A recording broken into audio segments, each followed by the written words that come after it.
Dreams are a part of our entire lives. They occur every night, whether we can remember them or not. But what are their purpose, and what do they mean? Before we can get into the good stuff, let's quickly go back in time to when dream theories first came about. The key players in developing dream theories throughout history were Aristotle, Plato, Daldas, and Freud. Aristotle and Plato both contributed to the initial development of dream theories. Although they didn't specifically focus on dream interpretation, they brought the study of dreams to the forefront. Aristotle thought that dream activity was a continuation of the same sensory processes that occur while we are awake. He used this hypothesis to explain why we see the same objects in our dreams that we see when we are awake. Now, Daldas focused specifically on dream interpretation and classified dreams into two categories: somnium dreams, which predict the future, and insomnium dreams, which are affected by the state of your mind and body. Sigmund Freud, to this day, is arguably the most key contributor to the idea of dream interpretation. He was a psychiatrist and used his theories on dreams and their meanings to uncover unconscious thoughts and problems in people's lives. Freud divided the mind into two sections: the conscious and unconscious mind. The conscious mind could be described as the tip of an iceberg, with the unconscious mind being the vast unknown beneath the surface of the water. Freud also referred to dreams as the royal road to the unconscious, in that dreams give us insight into how the unconscious mind works. Through talking to his patients and listening to their responses and life experiences, Freud developed two hypotheses. 1. Dreams have meanings, and 2. The best person to interpret the dream is the dreamer itself. A study showed that clients reported better dream interpretation sessions when they worked on dreams that were very pleasant or moderately unpleasant. Dreams that were very unpleasant were often too damaging to think about or interpret correctly. Neutral or mild dreams didn't seem to have much meaning to the dreamer, and his or her interest in the dream was minimal. Participants also seemed to attribute meaning to dreams when the content corresponded with their pre-existing beliefs. For example, dreams about their friends were deemed meaningful if the dream reflected positively upon their friends. On the other hand, dreams were deemed less meaningful if their friends were put under a negative light. Dreams about disliked individuals demonstrated the opposite pattern. This goes to show that people will believe what they want to believe when it suits them. We must keep in mind that dream interpretation is very subjective. Opinions on what dreams mean change from person to person depending on their religion, culture, gender, life experiences, etc. Freud enlightened us with the idea that dreams are very complex, and in order to interpret dreams, they must be picked apart into fragments. Each separate fragment must then be analyzed. He picked apart dreams because each dream can have more than one meaning, and by separating the dream into fragments, he could attempt to figure out what each dream element meant. We see this idea of fragments and dream elements in a study where 29 subjects recorded 299 dream reports containing 364 dream elements. You can have more than one element per dream. It was found that all 364 dream elements had something to do with waking thoughts and events that occurred within the past 2 weeks. Now, 147 out of those 364 dream elements, which is 40%, had to do with an actual event that occurred within the past 2 weeks.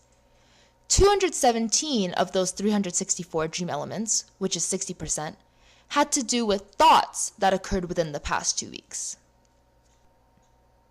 The study shows that all dreams contain content from events or thoughts that occurred within 2 weeks prior to the dream.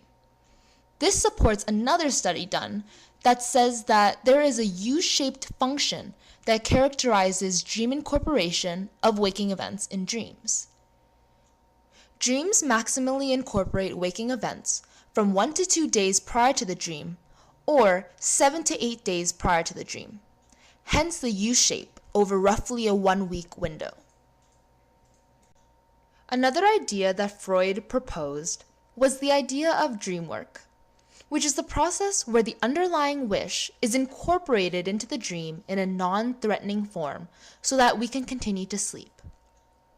This occurs via turning the person, object, or thought we are actually concerned about into something else.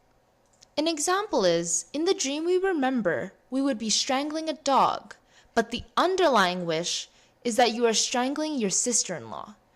This prevents us from feeling guilty, until we find out the true underlying meaning, of course. Freud believed that dreams have two aspects, the manifest content and the latent content. In the previous example, the manifest content would be what we actually remember to be our dream, strangling the dog, and the latent content is the true underlying meaning of our dream, strangling your sister-in-law. So then why do we dream? Some theories are, dreams are necessary in order to process what we learned, dreams are necessary in order to form memories, dreams can reflect our emotions, dreams emerge from a reservoir of material that has a lower threshold of release during sleep than when we are awake. Basically, this refers to how our wishes and repressed thoughts are more easily released during sleep. In contrast to the reservoir theory, some people say dreams are a completely new and original product of our mind. Dreams are the product of disorganized activity of the brain during sleep. However, this theory is often rejected by many people. One of the best arguments against this theory is people have recurring dreams, and it is very unlikely that you could have the same dream repeatedly if dreams are mere products of disorganized brain activity. Activation synthesis model is the theory that hypothesizes that dreams are produced when the brain attempts to make sense of random neural activity that occurs during sleep.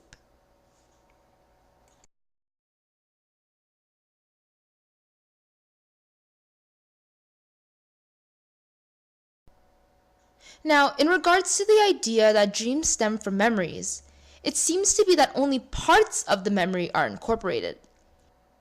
A study showed that out of 299 dream reports, only 1 to 2% of dreams were the entire replayed memory.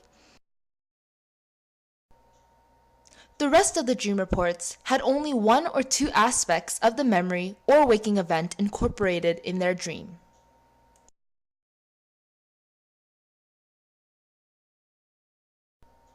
Verbal reports from subjects show that as the brain goes from being awake to the onset of sleep, to non-REM sleep, and finally REM sleep, hallucinations increase and directed thinking decreases.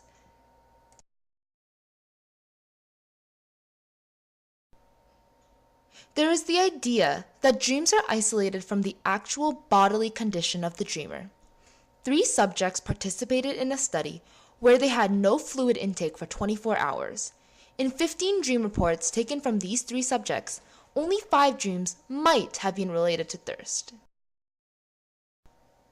Muscular activity is inhibited during REM sleep due to decreased motor neuron activity. This inhibition prevents us from moving around too much, allowing us not to wake up during sleep. Now, there are people with sleep disorders whose motor movement is not inhibited, such as people who sleepwalk. However, when they are actually dreaming, their motor neurons are inhibited. This is to protect them from hurting themselves when they dream. Now note that, although motor neurons are inhibited during sleep, subjects can still respond to external stimuli during sleep. It is easy to wake someone up when they were sleeping by calling their name or tapping them. This shows us that dream imagery is actually quite weak in inducing motor responses because we are often not woken up by our dreams. We often sleep through nightmares because the stimuli in our dream is not enough to produce a response, again supporting the idea that dreams are isolated from the actual bodily condition of the dreamer. Through our research, we found out many things about dreams. We learned some history on the figures who contributed to dream theories and what some of these theories are.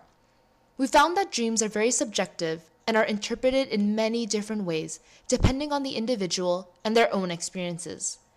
Dreams are so complex. They can be emotional, be completely random, have memories incorporated in them, help us to learn, be vivid, or seem to have no purpose at all.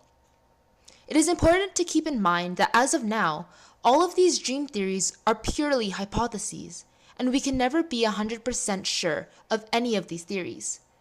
With there currently being no solid theories regarding dreams and their purposes, it shows us that there is still so much more that we have yet to learn about the brain.